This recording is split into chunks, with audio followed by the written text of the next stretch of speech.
Lekker bulle.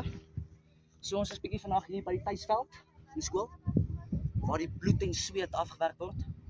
Ons gaan maar net vandag vir julle kicking tips gee, waar julle nooit sal miskop nie. Kom ons gaan. Manne, eerste is posisionering van die bal. So, jy wys jou skopvoorwerp palle toe. Bal, tap tap, hou altyd die tap tap. Op. Gooi hom altyd regs, want jy trek links, altyd regs, okay? Van daar af, meditation, mindset, palle toe, dink eers bietjie, dan kom jy tree. Bos.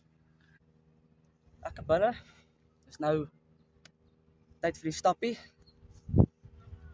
Kyk hom uit, soos altyd, jy begin altyd met 'n 1, 2, 3, van hier af. Ja. Nou kom die belangrike deel. Nou, het gaan altyd oor die klimaat, die omgewing. En belangrike ding, gras. Jy moet hom altyd proe of hy kwaliteit is, so.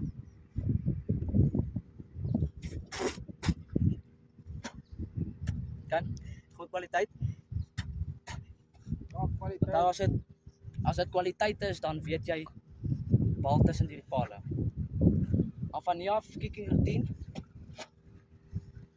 Gaan. Squat. Onthou boys.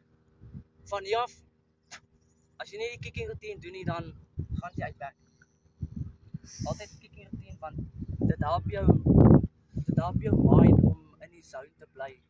So die bal met al die pressure op die pale gaan. Dan moet jy 2. Okay. Van hier af.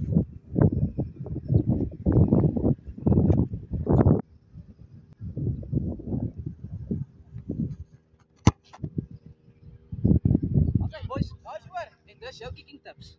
Hallo, is klaar met die kicking session. Was 'n goeie kicking session gewees. Ouens, like en subscribe. Die tips gaan jou help.